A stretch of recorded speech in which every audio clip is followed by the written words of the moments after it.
வணக்கம். இது எங்கட ஆழமான ஒரு அலசல். இன்றைக்கு நாங்க கதைக்க போற விடயம் பயிற்சி முகாம் எதிரொலிகள் என்ற மூலக்குறிப்புகளை பற்றி. இது 1983க்கு பின்னாரான ஒரு காலப்பகுதி. ஒரு பெரிய இலட்சியத்துக்காக தமிழ்நாட்டுல நடந்த பயிற்சி முகாமுக்கு போன ஜோன் என்ற ஒரு இளைஞனின் பார்வையில அந்த நாட்களை இந்த மூலம் விவரிக்குது. எங்கட நோக்கம் ஒரு இயக்கத்தின் அரசியல பேசுறதில்ல, இல்லாட்டி சரி பிழைகளை தாண்டி கட்டுப்பாடு, ரகசியம், அதிகாரம் இதுக்கெல்லாம் நடுவுல ஒரு தனி மனிதன மனசுக்குள்ள நடக்கிற போராட்டம் எப்படி இருக்கும் என்றதா ஆராயறது தான் மிக முக்கியமான ஒரு கேள்வி. என்னடா, இந்த மூலங்கள் காட்டுற ஒரு விடயம், எந்த ஒரு மூடிய அமைப்புக்குள்ளேயும் ஒரு தனித்துவமான உளவியல் உலகம் உருவாகும் என்பதுதான். வெளியிலிருந்து பார்க்குற எங்களுக்கு தெரியாத பல மர்மங்களும் அழுத்தங்களும் அங்க இருக்கும். நீங்க சொன்ன மாதிரி நம்பிக்கை, சந்தேகம், பயம், தப்பி பிழைக்கிற தந்திரம். ஆமா, அப்படி பல உணர்ச்சிகள் மோதுற ஒரு களமாக இந்த முகாம்கள் இருந்தத இந்த எழுத்துக்கள் எங்களுக்கு அப்பட்டமாக காட்டுது. வாங்க இதோண்ட ஆழத்துக்கு போவோம். சரி, அப்போ முதலாவது விடயத்திலிருந்தே தொடங்குவோம். ஜான் ஒன்னல் என்ற ஒரு மூலராய முகாமுக்குள்ள இருக்கிறான். அவனுக்கு மற்ற தோழர்களோட சகஜமாக பழகணும், மனசு விட்டு பேசணும் என்ற ஆசை. ஆனா இயக்க ரகசியம், கட்டுப்பாடு என்ற இரண்டு வார்த்தைகளும் ஒரு இரும்பு சங்கிலி மாதிரி எல்லாரையும் கட்டி போட்டிருக்கு. ஒருத்தரோட ஒருத்தர் உண்மையை பேசவே முடியாம இருக்கு. இதுதான் அந்த அமைப்பின் மையமான முரண்பாடு. சொல்லப்போனா இந்த ரகசியம் பேணுதல் என்ற பெயர்ல உருவாக்கப்பட்ட சூழல் ஒற்றுமைக்கே எதிராக வேலை செய்யுது. மூலம் என்ன சொல்லுதேண்டா, இந்த ரகசியத்தன்மை இயக்கம் தனது தவறுகளை திருத்திக் கொண்டு முன்னேறுவதையே தடுத்தது என்று. ஒரு ஜனநாயக வெளி அங்கே இருக்கவே இல்ல. யாரும் கேள்வி கேட்க முடியாது, விமர்சிக்க முடியாது. இந்த சூழல்தான் அடுத்தடுத்த எல்லா பிரச்சனைகளுக்கும் மூல காரணம். அப்போ ஒரு மத்திய குழு உறுப்பினருக்கே இந்த நிலைமை என்றா யோசிச்சு பாருங்க. எந்திரன் என்ற ஒரு மத்திய குழு உறுப்பினர், அதாவது இயக்கத்தின் உள்வட்டத்துல இருக்கிற ஒரு முக்கியமான ஆள். ஆமா, அவரையே விசாரணைக்கு வச்சிருக்கணும். ஆனால் தனக்கு எதிரான குற்றச்சாட்டு என்னவென்றே தனக்கு தெளிவாக தெரியாது என்று ஜோனிடம் சொல்றார். இது எப்படி சாத்தியம்? இதுதான் அதிகாரத்தின் இயல்பு. இங்க தகவல் என்பது அது வெறும் கருவி இல்ல, அது அதிகாரத்தின் ஒரு வடிவம்.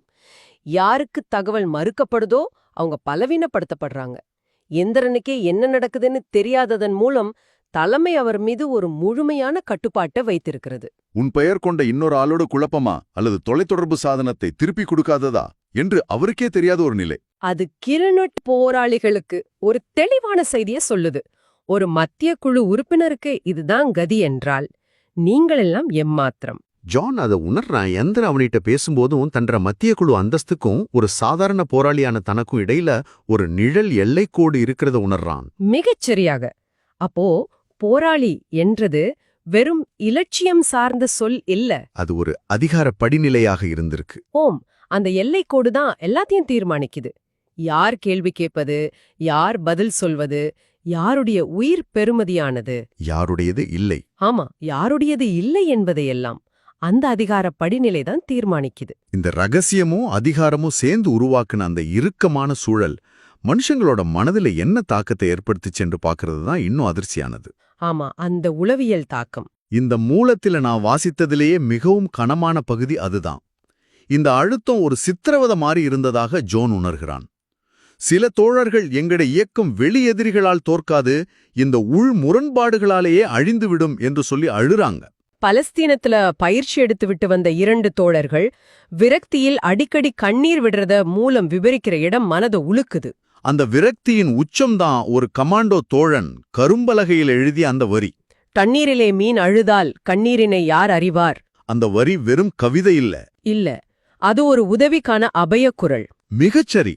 அந்த மூடிய அமைப்புக்குள்ள சொல்ல முடியாம புதைந்து போன வலிகளோட குறியிடது.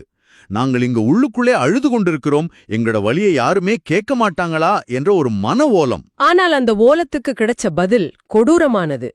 தலைவர் அந்த வரியை பார்த்துவிட்டு ஒரு புன்னகையோட போறார். சில மணி நேரத்துல கந்தசாமியின் மோட்டார் சைக்கிள் சத்தம் கேட்குது. அந்த சத்தம் அந்த முகாமுக்குள் ஒரு பயத்தின் சின்னமாகவே மாறுது. ஆமா, அந்த எழுதிய தோழனை விசாரணைக்கு கூட்டிட்டு போய் கடுமையாக அடித்து திரும்ப கொண்டு வந்து விடுகிறார்கள். அது ஒரு மோட்டார் சைக்கிள் விபத்து என்று எல்லாரிடமும் பொய் சொல்ல வைக்கிறார்கள். இங்கேதான் விடயம் இன்னும் சிக்கலாகுது. அந்த எழுதியது யார் என்றது எப்படி தெரிஞ்சது? உள்ளுக்குள்ளேயே ஒரு ஒற்றன் இருந்திருக்கிறான். ஓம். அப்போ தோழர்களுக்குள்ளேயே நம்பிக்கை முழுமையாக சிதைந்துவிட்டது. இது ஒரு உளவியல் போர் தந்திரம். கந்தசாமியின் மோட்டார் சைக்கிள் சத்தம் என்ற ஒரு சாதாரண ஒலிய பயத்தோடும் காணாமல் போவதோடும் தொடர்பு படுத்துவதன் மூலம் தலைமை ஒரு நிரந்தரமான கணிக்க முடியாத அச்சத்தை உருவாக்குகிறது. உங்களுக்கு சிறைச்சுவர்கள் தேவையில்லை. தேவையில்லை. ஏனென்றால் சிறை ஒவ்வொருத்தர் மனசுக்குள்ளும் உருவாகிவிடும். இந்த பயம் இன்னும் அதிகமாகுது. சிவனேஸ்வரமூர்த்தி என்ற திறமையான களப்போராளி விசாரணை என்ற பெயரில் கொல்லப்பட்ட செய்தி கசிந்து வார நேரம் ஜோனோட இயக்கத்தின் மீது இருந்த நம்பிக்கை அடியோடு தகர்ந்து போகுது. ஓம் மூலம் சொல்ற மாதிரி அந்த மோட்டார் சைக்கிள் சத்தம் கேட்டாலே அது ஒரு உளவியல் பேயாக மாறி இன்றைக்கு யாரை கொல்லப் போறாங்களோ என்ற பயம் எல்லோரிடமும் பரவுது. சரி, அப்போ இந்த மாதிரி ஒரு சூழலில ஒரு தனி மனுஷனுக்கு என்ன வழி இருக்கும்? 1 அடிபணிந்து போவது, 2 தப்பித்து ஓடுவது, 3 அந்த அமைப்புக்குள்ளேயே தனக்கான ஒரு சிறிய வெளியை உருவாக்க போராடுவது. ஜோன் 3வது வழியை தேர்ந்தெடுக்கிறான். ஆமா, இந்த அழுத்தத்துக்குள்ள ஜோன் உடைந்து போகவில்லை. அவன் விருப்பமில்லாமல் அந்த மூலோபய முகாமுக்குள்ள மாட்டிக்கொண்டிருக்கிறான். அவனுக்கு தொலைத்தொடர்பு பிரிவிலேயே இருக்க விருப்பம். ஆனா இங்கிருந்து இறுதிப் போராட்டம் வரை வெளியே போக முடியாது என்று சொல்லப்படுது. இந்த இடத்துல அவன் வெளிப்படையாக எதிர்க்கவில்லை. ஏன் மிக நுட்பமாக காய்களை நகர்த்துறான். அது ஒரு உளவியல் சதுரங்கம். அவன் அமைப்பின் அதிகாரத்தை நேரடியாக எதிர்க்கவில்லை. ஆனால் அந்த அதிகார அமைப்பில் இருந்த ஒரு பிழைவை பயன்படுத்துறான். முகாம் பொறுப்பாளர் சேகருக்கும் தொலைத்தொடர்பு முகாம் பொறுப்பாளர் பதிக்கும் இடையில் இருந்த முரண்பாட்டை அதை தனக்கு சாதகமாக பயன்படுத்துறான். ஆமாம், சேகர் ஒரு முன்னாள் இந்திய நீர்மூழ்கி கப்பல் வீரர். அவருக்கு மோர்ஸ் கருவியின் முக்கியத்துவம் தெரியும்.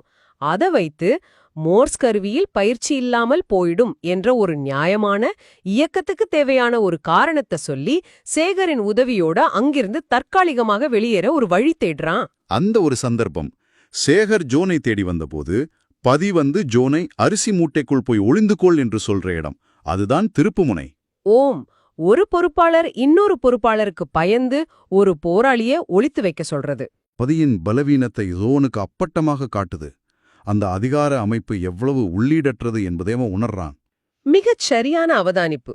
அந்த நொடியில் அதிகாரத்தின் மீதான மாயை ஜோனின் மனதிலிருந்து உடைகிறது. அதிகாரம் என்பது ஏதோ அசைக்க முடியாத மலை இல்லை, அதுவும் பயம் பலவீனம் கொண்ட மனிதர்களால் ஆனதுதான் என்பதை அவன் புரிந்து கொள்கிறான். அந்த நொடியில் அவனுக்கு ஒரு உளவியல் பலம் வருகிறது. இவர்களையும் கையாள முடியும் என்ற நம்பிக்கை வருகிறது. இது ஒரு பெரிய தப்பித்தல் இல்லை. ஆனால் அந்த இரும்பு பிடிக்குள்ள தனக்கான ஒரு சிறிய சுவாச வெளியை அவன் உருவாக்கிக் கொள்கிறான். இந்த உயிர் பிழைப்பதற்கான போராட்டத்துக்கு நடுவிலேயே இந்த மூலம் மிகவும் ஆழமான இன்னொரு மனித உணர்வையும் தொட்டு காட்டுது. மாலி என்ற பெண் தோழியின் மீது அவனுக்கு ஒரு மெல்லிய உணர்வு வருகிறது.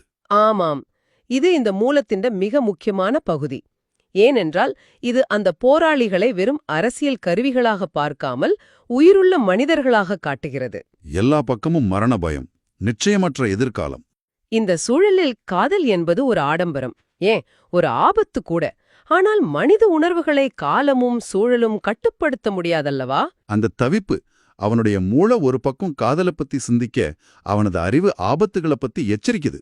மூலத்தில் வருகிற அந்த வரிகள், அவளுக்கு அப்படியொரு நினைப்பு இல்லையெனில் அவளுக்கு ஏற்படப் போகிற மனவருத்தத்தை என்னால் எப்படி ஈடு செய்வது? இந்த ஒரு கேள்வி அவனை சுற்றியிருந்த குடும்பங்களுக்கு மத்தியிலும் அவனுக்குள் இருந்த மனிதநேயத்தையும் இன்னொருவரின் உணர்வுகளுக்கு அவன் கொடுத்த மதிப்பையும் காட்டுகிறது. உண்மைதான்.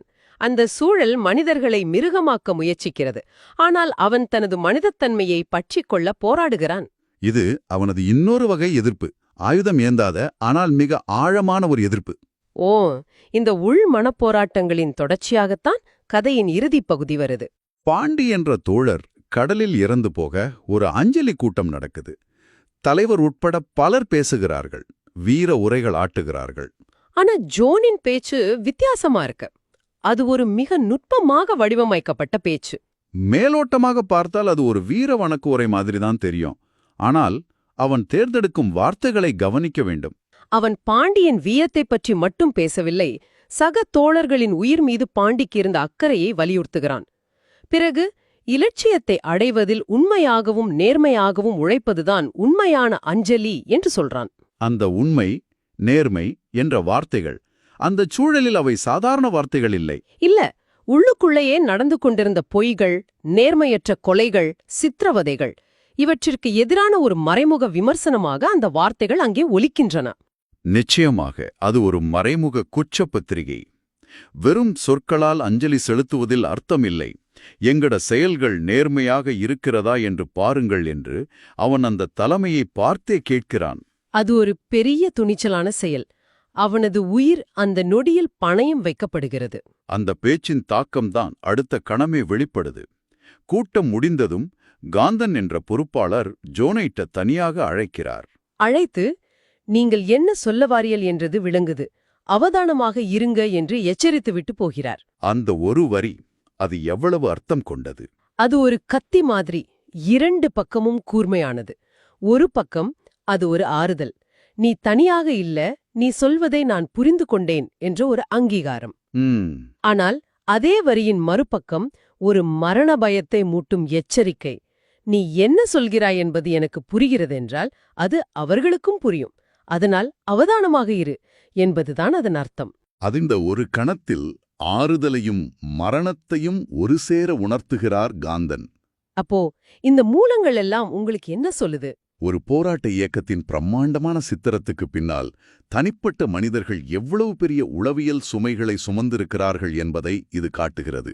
அவங்களோட கனவுகள், பயன்கள், பிழைப்பதற்கான தந்திரங்கள், தார்மீக சிக்கல்கள் என்று ஒரு தனி உலகமே அதற்குள் இயங்கியிருக்கிறது.